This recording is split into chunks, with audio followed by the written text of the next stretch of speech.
जय माता दी। प्रिय भक्तजनों, आज हम दुर्गा सप्तशती का दूसरा अध्याय श्रवण करेंगे और उससे पहले करेंगे कीलक स्तोत्र का श्रवण। श्री मार्कंडेय ऋषि बोले, मैं उन भगवान शंकर जी को नमस्कार करता हूँ जिनके 3 नेत्र हैं, जिनका शरीर अपार ज्ञान का भंडार है, जो मोक्ष की प्राप्ति के साधन है, और चंद्रमा जिनके मस्तक पर सुशोभित है। जो मनुष्य मंत्रों के शाप एवं अभिकीलक आदि को समझकर पाठ करता है, वह पुरुष मोक्ष प्राप्त करता है। इस स्तोत्र का पाठ करके सर्व सिद्धि प्राप्त होती है, और जो इस स्तोत्र का पाठ करके सप्तशती के पाठ मात्र से स्तुति करते हैं, उन्हें देवी जी सिद्ध हो जाती है। उन मनुष्य को अपने कार्य सिद्धि के पीछे किसी अन्य साधन की आवश्यकता नहीं पड़ती।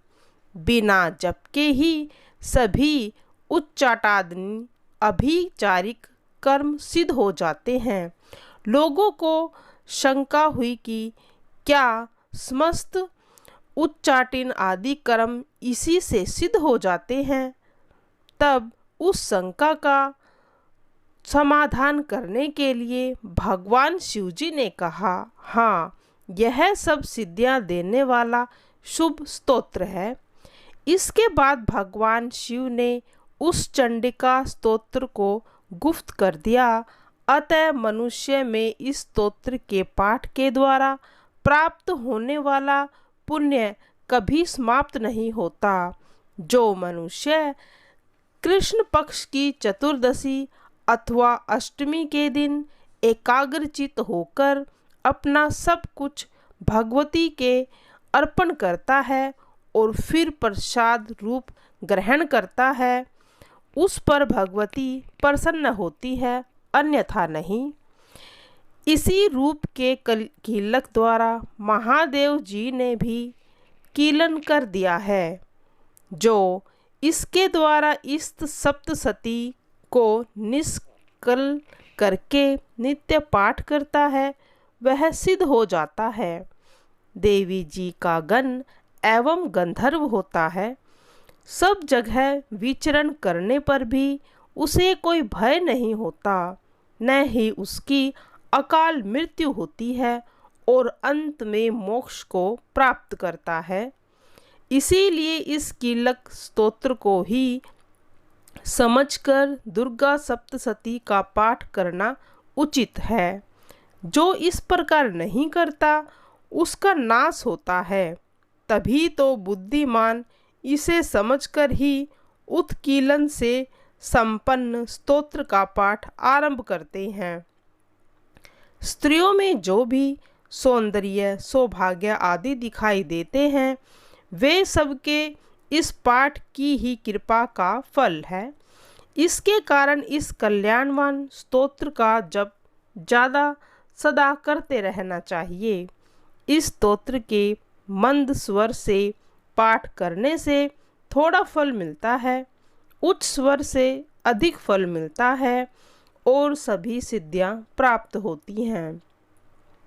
उच्च स्वर से ही पाठ करना चाहिए, जिसे देवी की कृपा से सौभाग्य, आरोग्य, संपत्ति, शत्रु नाश तथा परम मोक्ष की प्राप्ति होती है। उस जगत जननी का सिमरन जरूर करना चाहिए। अब श्रवण करेंगे दुर्गा सप्तशती का दूसरा अध्याय। महर्षि बोले, प्राचीन काल में देवता तथा दैत्यों में पूरे 100 वर्षों तक घोर संग्राम हुआ। उस समय असुरों का स्वामी महिषासुर था एवं देवताओं का स्वामी इंद्र था। उस संग्राम में देवताओं की सेना दैत्यों से युद्ध में हार गई, और तब महिषासुर सभी देवताओं को जीतकर इंद्र बन बैठा। हार कर सभी देवता ब्रह्मा जी के साथ गए भगवान विष्णु तथा भगवान शंकर के पास गए। वहाँ पर देवताओं ने महिषासुर के सभी अत्याचार एवं अपनी पराजय का पूरा वृत्तांत कह सुनाया। वह कहने लगे, हे प्रभु, इस दैत्य महिषासुर ने तो सूर्य, इंद्र, अग्नि, पवन, चंद्रमा, यम तथा वरुण अन्य सभी देवताओं के अधिकार छीनकर सबका अधिष्ठाता स्वयं ही बन बैठा है। उसने सभी देवताओं को स्वर्ग से निकाल दिया है। महिषासुर महान पापी हैं। बेचारे समस्त देवता पृथ्वी पर विचरण कर रहे हैं। हे भगवान, उस देव शत्रु की सारी करतूत हमने आपको बता दी है। अब हम आपकी शरण में हैं। आप ही उसके वध का कोई उपाय सोचिए। इस प्रकार देवताओं के वचन सुनकर मधुसूदन तथा महादेव जी की बोहें क्रोध से तन गई। तब भगवान विष्णु जी के मुख से एक महान तेज निकला। ठीक उसी प्रकार ब्रह्मा तथा शंकर आदि सभी देवताओं के शरीर से महान तेज प्रकट हो गया और सभी का तेज मिलकर एक हो गया। वह तेज पुंज इतना चमकदार था जैसे कि जलता हुआ पर्वत हो और उसकी ज्वालाएं सभी दिशाओं में फैल रही हो। ऐसा सभी देवताओं ने देखा। वह तेज पुंज सभी देवताओं के शरीर से प्रकट हुआ था। उसकी तुलना किसी और से नहीं की जा सकती थी। वह तेज एक हुआ तो वह नारी के रूप में आ गया। उससे तीनों लोकों में प्रकाश हो गया। महादेव जी के तेज से उसका मुख, यम के तेज से उसके केश, विष्णु के तेज से उस देवी की भुजाएं प्रकट हुईं, चंद्रमा के तेज से दोनों स्तन, इंद्र के तेज से उसका कटी प्रदेश, वरुण के तेज से उसकी जांग उरुस्थल और पृथ्वी के तेज से नितंब। भगवान ब्रह्मा के तेज से उसके दोनों पैर, कुबेर के तेज से नासिका का प्रादुर्भाव हुआ, उसके दांत प्रजापति के तेज से तथा अग्नि के तेज से 3 नेत्र उत्पन्न हुए। दोनों संध्याओं के तेज से दोनों बोहें तथा वायु के तेज से दोनों कान उत्पन्न हुए। इस प्रकार दूसरे देवगणों के तेज से उस शिवा भगवती का प्रादुर्भाव हुआ। तब महिषासुर से पीड़ित सभी देवता उस तेज पुंज से प्रकट हुई देवी जी को देखकर प्रसन्न हो गए। त्रिशूलधारी श्री महादेव जी ने उस देवी को अपने त्रिशूल से एक त्रिशूल निकाल कर दिया। श्री विष्णु जी ने अपने सुदर्शन चक्र से चक्र दिया। वरुण ने शंख तथा अग्नि ने उसे शक्ति दी। वायु ने उसे धनुष दिया और बाणों से भरपूर 2 तरकस दे दिए। देवराज इंद्र ने अपने वज्र से वज्र पैदा करके दिया। फिर सहस्त्र नेत्र वाले इंद्र ने ऐरावत हाथी से उतरकर एक घंटा दिया। यमराज ने काल दंड से उसे दंड प्रदान किया। वरुण ने उसे पास, प्रजापति ने उसे रुद्राक्ष माला अर्पित की तथा ब्रह्मा जी ने उसे कमंडल अर्पण किया। भगवान सूर्य ने भगवती के सभी रोमों में अपनी किरणों का तेज प्रदान किया। काल ने तलवार तथा ढाल भेंट की। क्षीर सागर ने उसे हार तथा 2 वस्त्र भेंट किए जो कभी भी पुराने होने वाले नहीं थे। इसी प्रकार चूड़ामणि ने 2 कुंडल और 2 कड़े भी भेंट किए। चमकता हुआ अर्ध चंद्र सभी भुजाओं के लिए बाजूबंद, पैरों के लिए पायल, कंठ के लिए अत्यंत सुंदर कठुला भेंट किया। इस प्रकार सभी उंगलियों के लिए रतन जड़ित अंगूठियां प्रदान की। विश्वकर्मा ने उनको परशु भेंट किया और इस प्रकार के अस्त्र अभेद्य कवच मस्तक तथा गले में धारण करने के योग्य, कभी न कुंभलाने वाले कमलों की माला भेंट की। समुद्र ने उसको बहुत सुंदर कमल दिया। हिमाचल ने सवारी के लिए सिंह और अनेक प्रकार के रत्न उस देवी को भेंट किया। कोषाध्यक्ष कुबेर ने मधु से भरा हुआ पात्र दिया। सभी नागों के स्वामी जी ने अमूल्य मणियों से सुशोभित नाग का हार दिया। इसी प्रकार दूसरे देवताओं ने भी भूषण तथा अस्त्र शस्त्र सब कुछ देवी जी को दिया। तब तो भगवती की गर्जना से सारा आकाश गूंज उठा। वह गर्जना इतनी समान थी, उसकी प्रतिध्वनि गूंज उठी। सारे विश्व में हलचल हो गई। समुद्र कांपने लगे, पृथ्वी डोलने लगी तथा सभी पर्वत हिलने लगे। तब समस्त देवता प्रसन्न होकर उस सिंह वाहिनी देवी की जय जयकार करने लगे। मुनियों ने भक्ति भाव से देवी जी की आराधना की। इधर देवताओं के शत्रुओं ने सारे संसार में हलचल देखी। तब तो वे अपनी सारी सेना को कवच आदि से तैयार कर अस्त्र लेकर तैयार हो गए। तब महिषासुर क्रोधित होकर बोला, अरे यह सब क्या हो रहा है? इतना कहकर सभी राक्षसों के साथ उस सिंहनाद की ओर भागे। वहां जाकर उसने देखा कि एक देवी तीनों लोगों को अपने तेज से प्रकाशित कर रही थी। उस देवी के चरणों के भार से पृथ्वी दबी जा रही थी। माथे के मुकुट से आकाश पर रेखा सी बनती जा रही थी।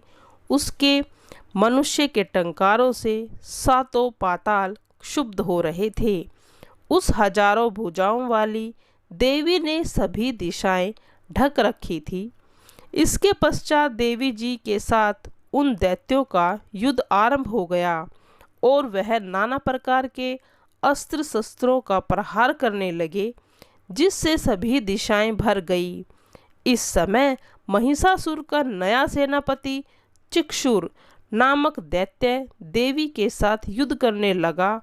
इसी प्रकार अन्य देवताओं दैत्यों के साथ चतुरंगनी सेना लेकर चामर भी लड़ने लगा और 60,000 महारथियों को साथ लेकर उद्गन नामक महान दैत्य युद्ध में प्रदत्त हो गया।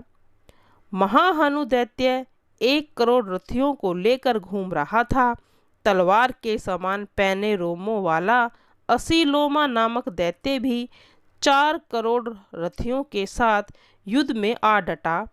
60 लाख रथियों के साथ वाष्कल दैत्य भी उतर पड़ा। पारिवारिक दैत्य हाथी एवं घोड़ों के अनेक सवारों के समूह से घिरा हुआ करोड़ रथियों के साथ उस युद्ध में युद्ध करने लगा। विडाल दैत्य भी 5 अरब रथियों को लेकर युद्ध में शामिल हो गया। और भी हजारों महादैत्य अपने समस्त रथ हाथी घोड़ों को साथ लेकर देवी जी के साथ युद्ध करने लगे। वे महाअसुर करोड़ों रथियों एवं हस्ती सवारों से घिरे हुए उस युद्ध भूमि पर आकर डट गए। उस युद्ध क्षेत्र में स्वयं महिषासुर भी करोड़ों रथों, हजारों हाथियों एवं अश्वों की सेनाओं के साथ खड़ा हुआ था। सभी राक्षसगण तोमर, भिंदीपाल, शक्ति, मूसल, खड़ग, फारस, पट्टिस और हथियारों से भगवती के साथ संग्राम करने लगे। कई दैत्य भगवती के ऊपर शक्ति फेंकते तथा पास फेंकते। बहुत से राक्षसों ने तो भगवती को तलवार से मारने का भी प्रहार किया। तो उसी समय देवी ने राक्षसों के अस्त्र शस्त्र को साधारण खेल के भांति काट डाला था। उसके बाद देवता और ऋषियों ने देवी से प्रार्थना की। तब उसने प्रसन्न होकर राक्षसों के शरीर पर अस्त्र शस्त्र की वर्षा की और देवी का वाहन सिंह भी क्रोधित हो गया। जंगल में जैसे दावानल फैलकर वन का जला देती है, उसी प्रकार सिंह भी राक्षसों की सेना सहित नाश करने लगा। युद्ध करते हुए भगवती ने जिसे श्वास छोड़े, उन प्रत्येक श्वास से भगवती के सैकड़ों हजारों गण उत्पन्न हो गए और फिर वे भिंदीपाल, परशु, पट्टिस आदि अस्त्रों से असुरों से युद्ध करने लगे। देवी की शक्ति द्वारा वे गण राक्षसों का नाश करते हुए ढोल, शंख, मृदंग बजने लगे। उसके बाद भगवती ने त्रिशूल, गदा तथा तलवारों के सैकड़ों महाअसुरों को मार डाला। कुछ असुरों को घंटों की आवाज़ से मोहित कर दिया, कुछ असुरों को पास में बांधकर पृथ्वी पर घसीटा और कुछ दैत्यों को तलवार से टुकड़े करके पटक दिया। कुछ और असुर भगवती के गदा प्रहार से मूर्छित होकर पृथ्वी पर गिर पड़े। मूसल की चोट से कुछ राक्षसों के मुख से रक्त बहने लगे। बहुत से राक्षसों के हृदय में चोट लगने से वे आहत होकर पृथ्वी पर गिर गए तथा बहुत से बाणों से भी मर गए। देवताओं को दुख देने वाले दैत्य मरने लगे तथा बहुत की भुजा और गर्दन कट गई। कुछ दैत्यों के सिर कट गए और कोई कोई शरीर के मध्य भाग से ही काट दिए गए। कुछ महाअसुर जंघा कट जाने के कारण धराशायी हो गए। कुछ दैत्यों के एक भुजा, एक आंख, एक पैर तथा समस्त मस्तक कटकर पृथ्वी पर गिरते पड़ते रहे और फिर उठते और फिर रुंड बड़े बड़े हथियारों को लेकर श्री भगवती से लड़ते और दूसरे रुंड बाजों की ध्वनि के साथ नाचने लगते। कई असुरों के रुंड तलवार, शक्ति, धनुष और हथियार हाथ में लेकर श्री जगदम्बा से ठहर ठहर कह रहे थे। उस रण क्षेत्र में रथ, हाथी, घोड़े तथा असुर के गिर जाने से पृथ्वी अगम्य हो गई थी। राक्षस सेना के मध्य में रक्त इकट्ठा होकर महानदी की तरह बह रहा था। माँ भगवती ने उस महाअसुर सेना का इस प्रकार संहार कर दिया मानो तृण और लकड़ी के ढेर को अग्नि से जला डाला हो। देवी का सिंह भयंकर शब्द करके अपनी गर्दन के बालों को हिलाता मानो वह शत्रुओं के प्राणों की तलाश कर रहा है। देवी के गणों ने उन महाअसुरों के साथ ऐसा युद्ध किया कि देवतागण प्रसन्न होकर आकाश से फूल बरसाने लगे। प्रिय भक्तजनों, आज दूसरा अध्याय समाप्त होता है।